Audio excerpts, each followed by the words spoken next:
কেন মা, আজ আমাকে এইভাবে দেখে আপনার জ্বালা কেন ধরছে? খুব তো বলেছিলেন শিব করতে গিয়ে বাদর করেছি, আপনার মতো সাজ শিখিয়েছেন তাই আপনার লজ্জা। মনে পড়ছে? আমার মতো পোশাক পরে একে দেখলে তো আমার নিজেকে ঘেন্না করে। শিব করতে গিয়ে আমি বাদর করে ফেলেছি। আপনি তো বলেছিলেন যে আপনার মতো সাজলেই আপনি হওয়া যাবে না, এই বাড়ির ভালো বউ হওয়া যাবে না। মনে পড়ছে মা? আমি ভবানী ঘোষ হতে চাই না, চাই না। আমি ডায়না, আমি ডায়না হয়েই থাকতে চাই। আর তাতে যদি আপনাদের আমার উপর ঘেন্না হয় তাহলে ঘুমটা দিয়ে থাকুন।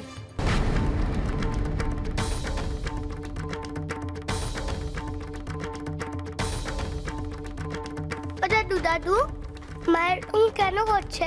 আমার মাকে দেখে খুব ভয় করছে, আমাকে ঘরে নিয়ে চলো না। ছোট বৌমা, তুমি তোমার শাওরির গায়ে হাত তুললে।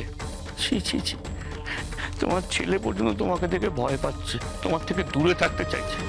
আমি তোমার শৌর মশাই, তোমার বাবার মতো, তবু আমি তোমাকে বলছি তোমার মতো মেয়ে থাকার থেকে না সন্তানহীন হওয়া ভালো। মা, আপনার লাগেনি তো? দেখো ডায়না, দেবল আমার সন্তানের মতন, আর তুমি তার স্ত্রী।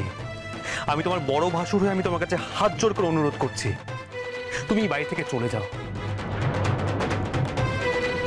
আমাদের একটু বাঁচতে দাও, শান্তিতে থাকতে দাও। আমাদের এসব আর ভাল লাগছে না।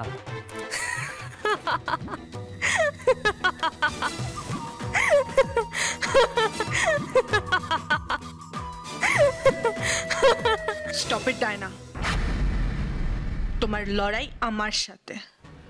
কে হারবে কে জিতবে কেউ জানে না, কিন্তু এই বাড়িতে নয়। আমাদের লড়াইয়ে এই বাড়ির শান্তি দিনের পর দিন নষ্ট হচ্ছে।